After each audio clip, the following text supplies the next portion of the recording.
Hello दोस्तों, नमस्कार। LP सरकारी जॉब चैनल पर आपका हार्दिक स्वागत और अभिनंदन करता हूं। आपके उज्जवल भविष्य की कामना के साथ इस सेशन का शुरुआत कर रहा हूं। ये सेशन कक्षा 8 पाठ 2 कृषि एवं सिंचाई पुस्तक का नाम है हमारा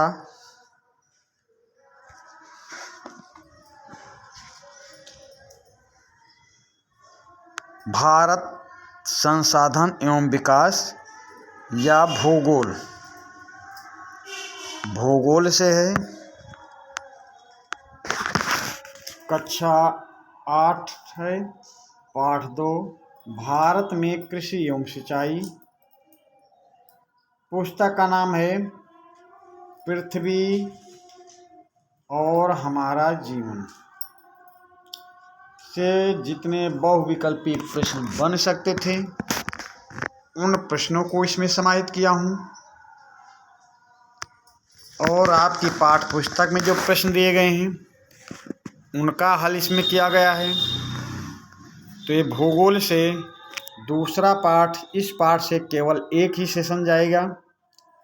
एक ही सेशन में पूरा पाठ आपको कंठस्थ कराया जा रहा है, आपको याद कराया जा रहा है। सेशन को 2-3 बार देखें और नोटबुक में लिखें।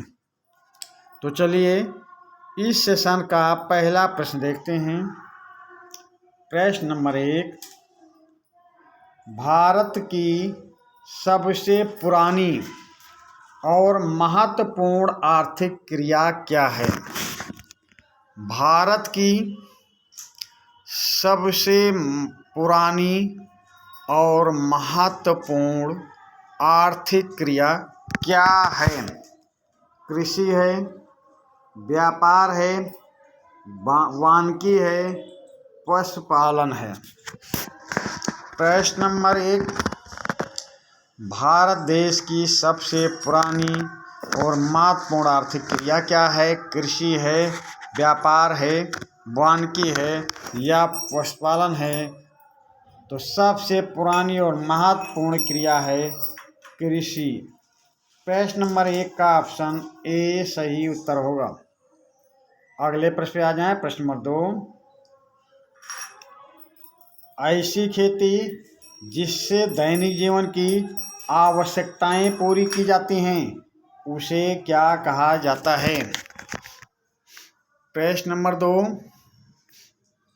ऐसी खेती जिससे दैनिक जीवन की आवश्यकताएं पूरी की जाती हैं उसे क्या कहा जाता है?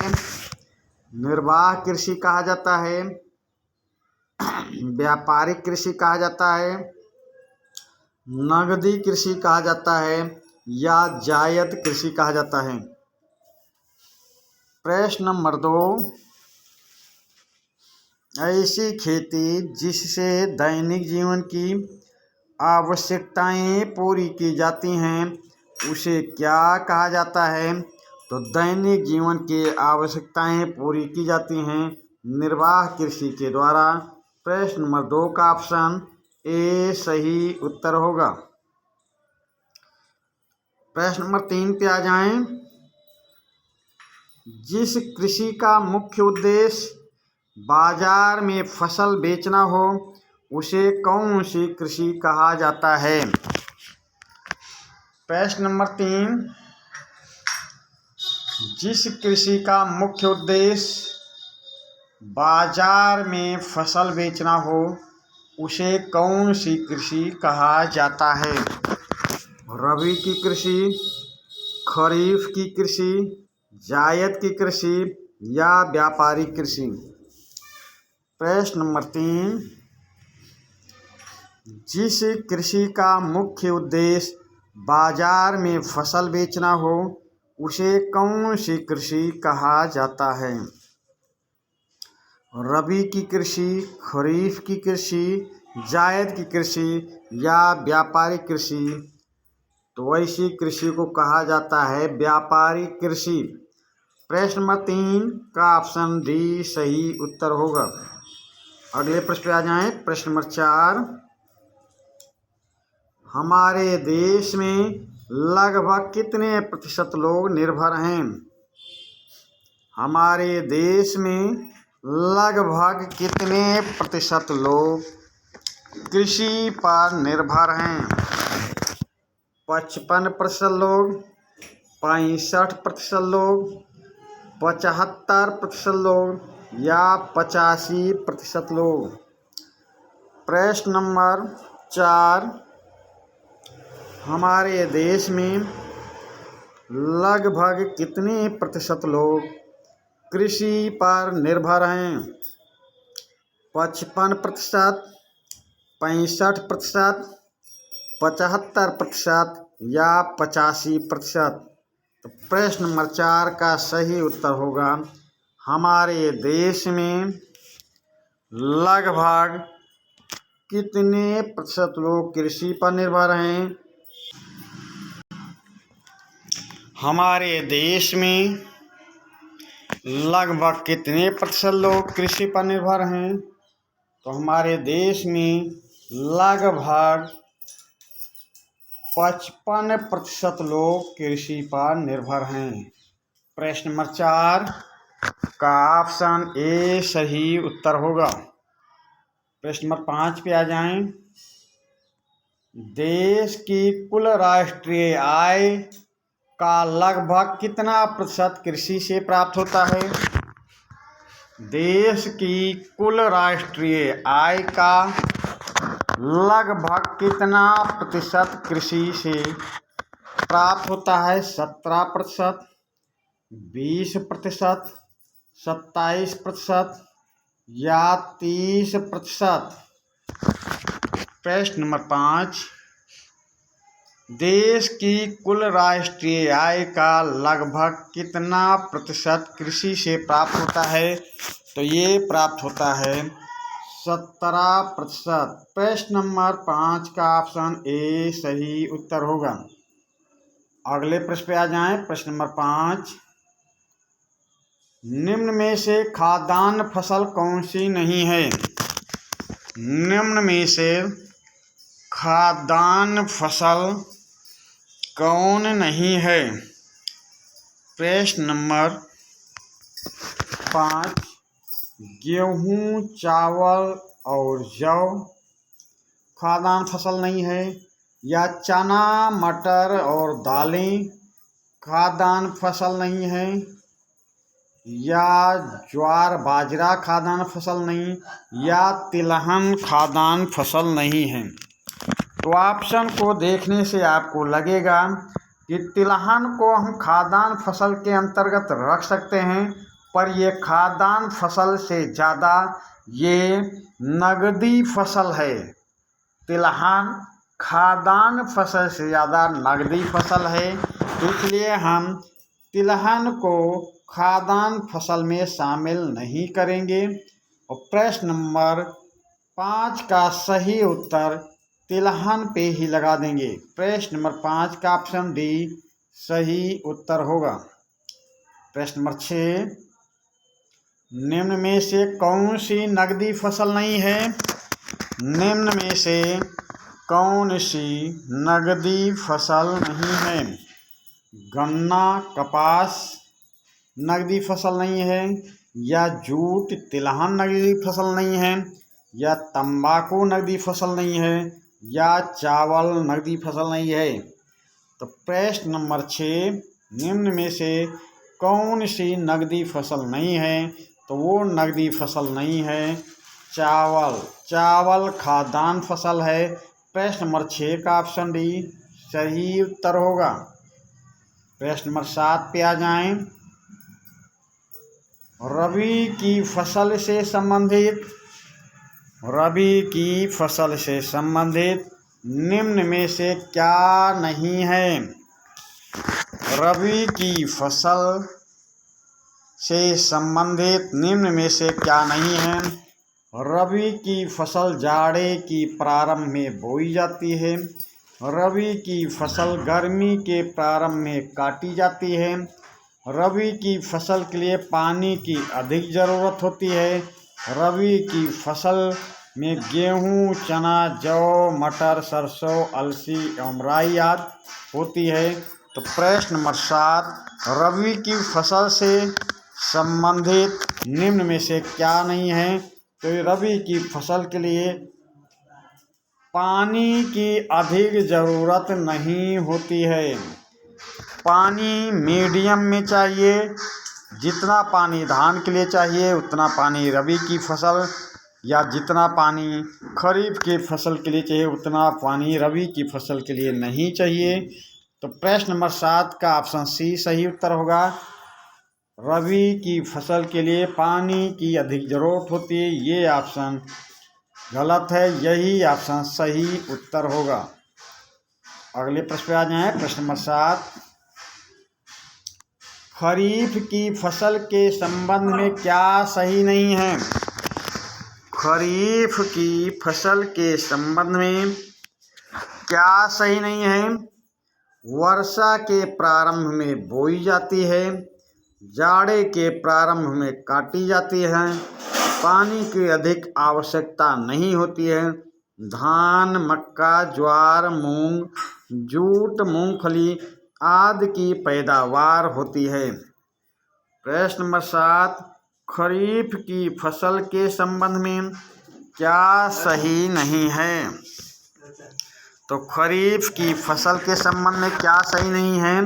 वर्षा के प्रारंभ में बोई जाती है, ये तो सही है। जाड़े के प्रारंभ में काटी जाती, ये सही है। पानी की आवश्यकता नहीं होती, नहीं भाई, पानी की अधिक आवश्यकता होती है, ये गलत है। धान, मक्का, ज्वार, मूंग, जूट, मूंगफली आदि की पैदावार होती है, ये सही है।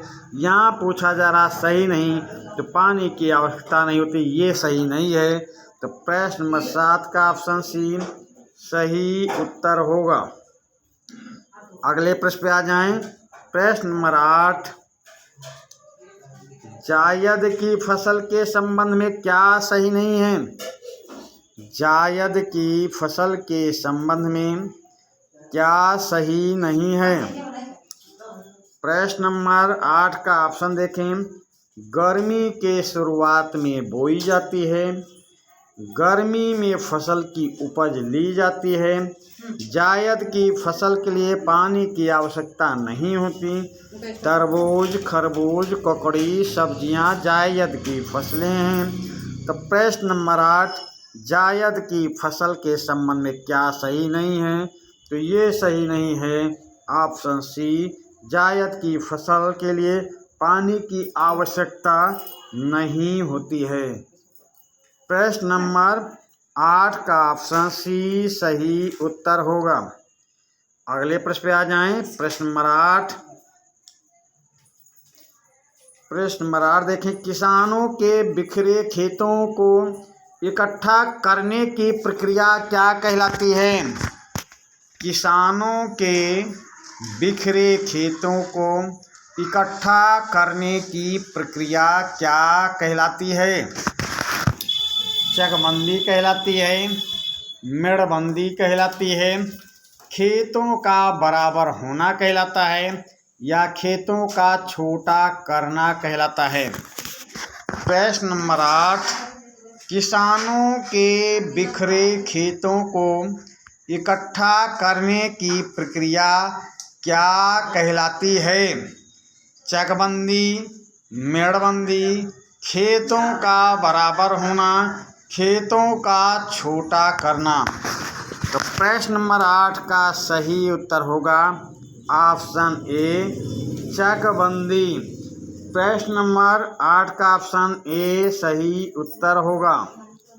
अगले प्रश्न पे आ जाएं। प्रश्न नंबर 9, हरित क्रांति के माध्यम से कृषि के उत्पादन में क्रांतिकारी परिवर्तन आया है, यह कार्यक्रम कब लागू किया गया था? हरित क्रांति के माध्यम से कृषि के उत्पादन में क्रांतिकारी परिवर्तन आया, यह कार्यक्रम क्या कहलाता है?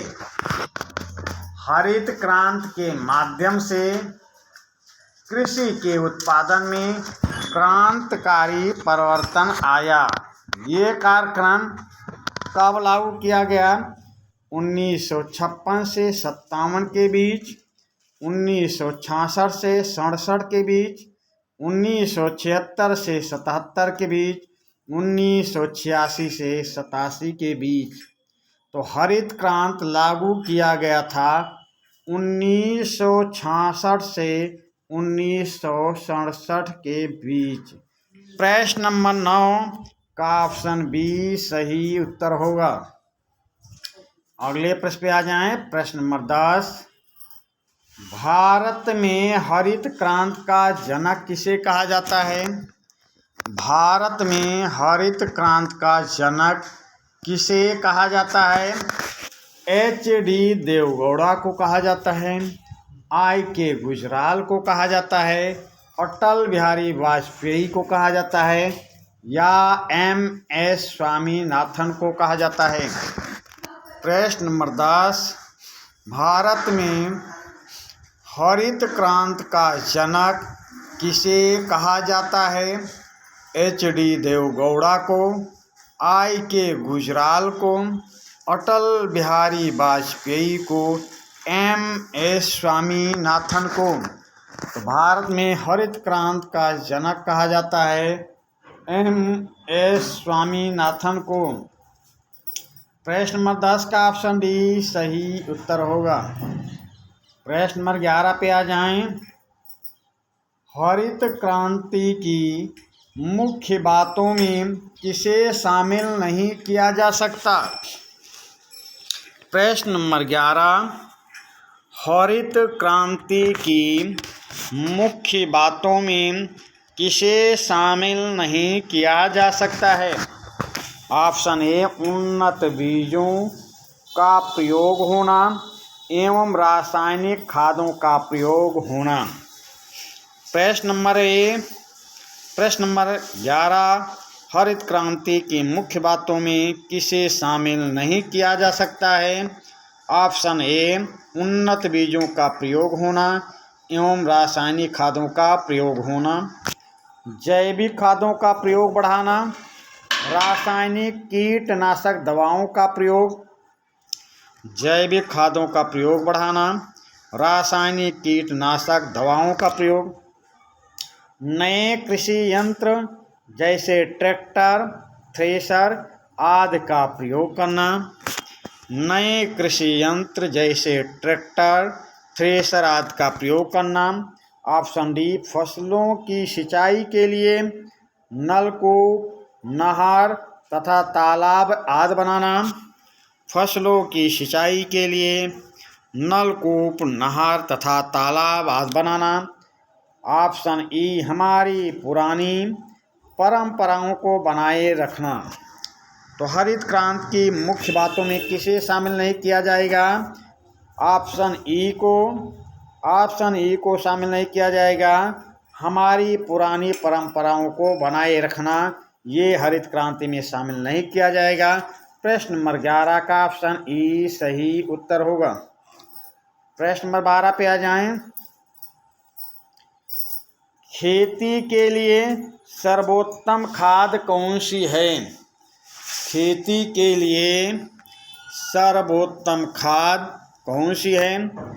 अमोनियम सल्फेट खाद है, या यूरिया सुपर फास्फेट खाद है, या पोटेशियम सल्फेट खाद है, या डाई अमोनियम फास्फेट खाद है, या पोटेशियम नाइट्रेट खाद है, या जैविक खाद है? खेती के लिए सर्वोत्तम खाद कौन सी है?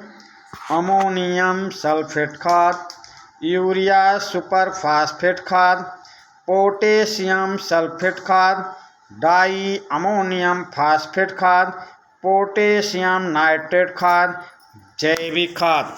तो प्रश्न नंबर 12 का सही उत्तर होगा ऑप्शन एफ, जैविक खाद।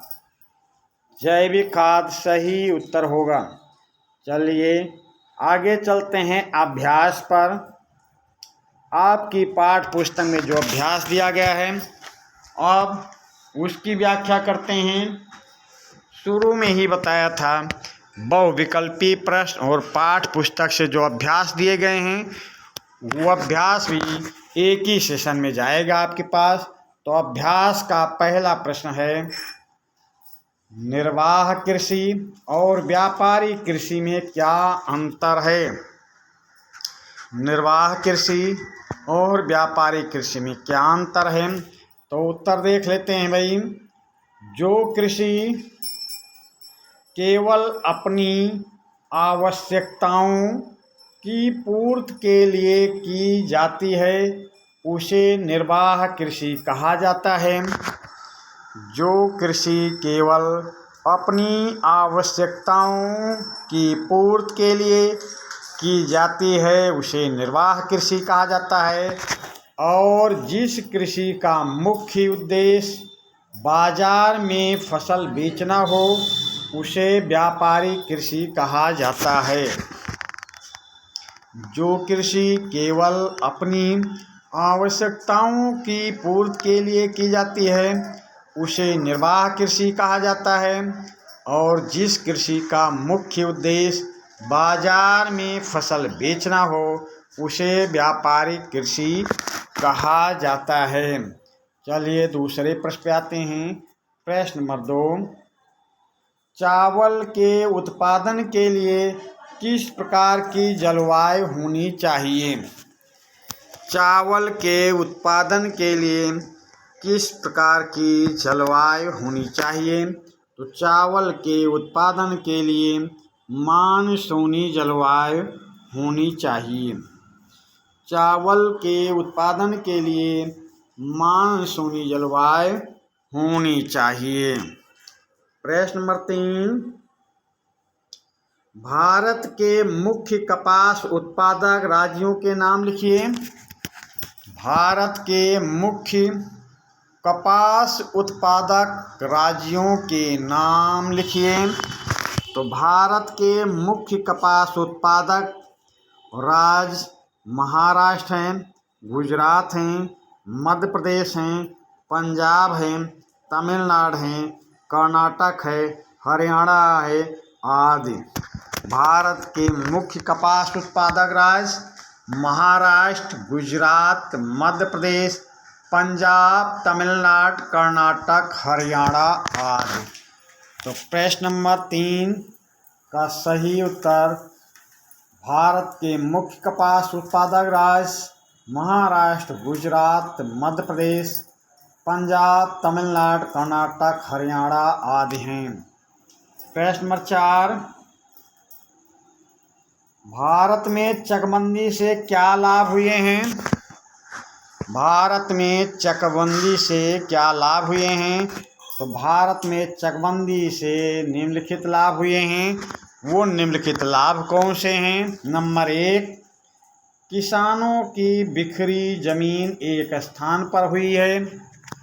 किसानों की बिखरी जमीन एक स्थान पर हुई है। किसानों के समय की बचत होती है। किसानों के समय की बचत होती है। किसान आसानी से बुआई, जुताई तथा सिंचाई कर लेते हैं। किसान आसानी से बुआई, जुताई तथा सिंचाई कर लेते हैं। चौथा लाभ है, इससे पैदावार में वृद्धि हुई है। इससे पैदावार में वृद्धि हुई है। तो प्रश्न नंबर 4 का भारत में चकबंदी से क्या लाभ हुए हैं। तो भारत में चकबंदी से निम्नलिखित लाभ हुए हैं। किसानों की बिखरी जमीन एक स्थान पर हुई है। किसानों के समय के बचत होती है और किसान आसानी से बुआई, जुताई तथा सिंचाई कर लेते हैं। इससे पैदावार में वृद्धि होती है। चलिए अगले प्रश्न पे चलते हैं। प्रश्न नंबर 5, हरित क्रांति क्या है, इसके प्रभाव को लिखिए। हरित क्रांति तो खाबे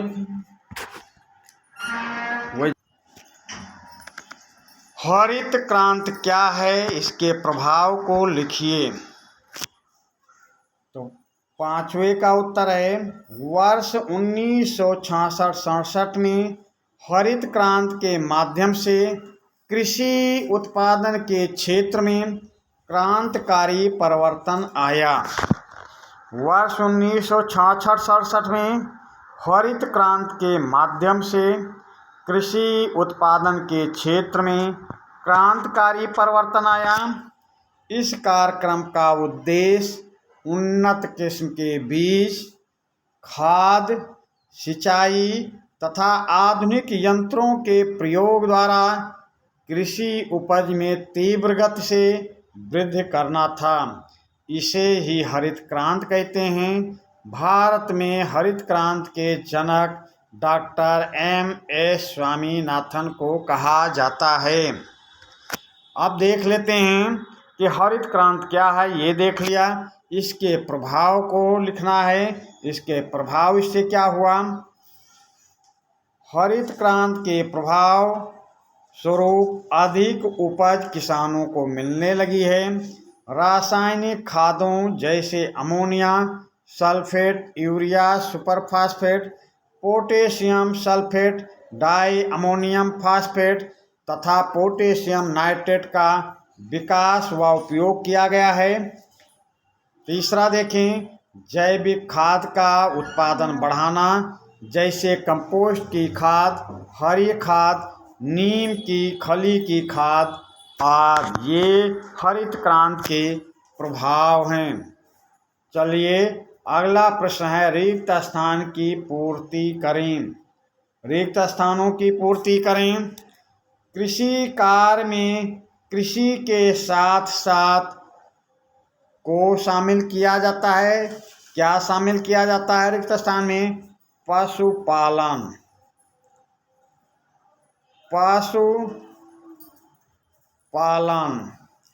दूसरा है, ये गाना नहीं है, गन्ना है। ये गन्ना है भाई,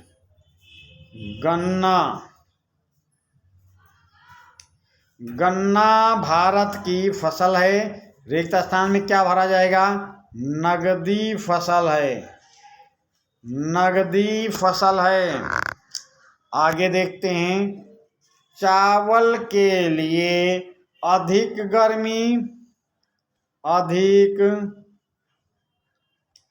गर्मी तथा अधिक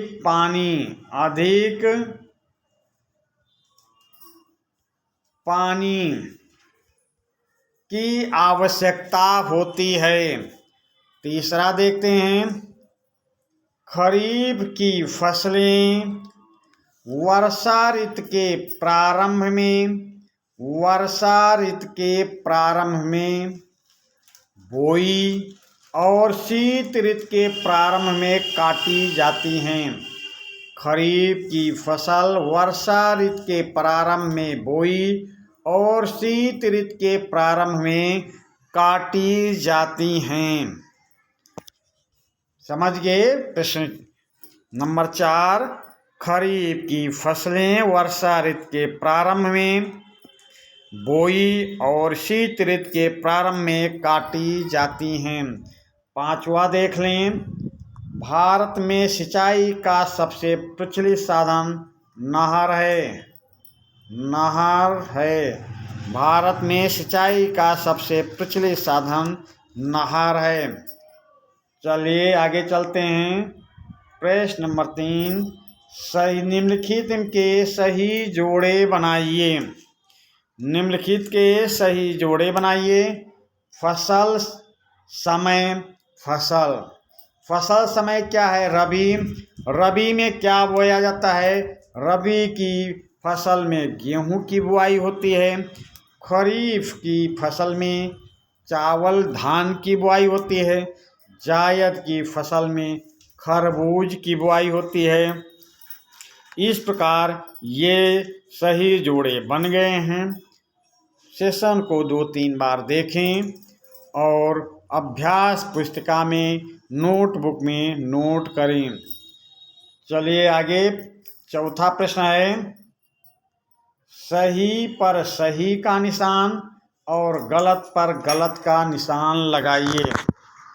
सही पर सही का निशान और गलत पर गलत का निशान लगाइए। सोनारा व सरबती धान की उन्नत किस्में हैं, गलत है। गेहूं की उन्नत किस्म है, गेहूं की उन्नत किस्म है, पहला गलत हो गया। खाद्य संरक्षण के लिए शीत घरों का निर्माण किया जाता है, सही है। खाद्य संरक्षण के लिए शीत घरों का निर्माण किया जाता है, सही है। चकबंदी में किसानों के खेत अलग अलग बिखेर दिए जाते हैं, गलत है। चकबंदी में किसानों के खेत अलग अलग बिखेर दिए जाते हैं, गलत है। ऑप्शन डी, उत्तर भारत में नहरें सिंचाई का प्रमुख साधन है, सही है। तो सही गलत में पहला प्रश्न गलत है, दूसरा प्रश्न सही है, तीसरा प्रश्न गलत है, चौथा प्रश्न सही है। तो इस प्रकार इस पाठ से जो बहुविकल्पीय प्रश्न बन सकते थे, जो आपकी पाठ्य पुस्तक में प्रश्न दिए गए हैं, उन सभी का हल करके आपके पास ये सेशन जा रहा है। अब अगले सेशन में फिर मिलेंगे। धन्यवाद।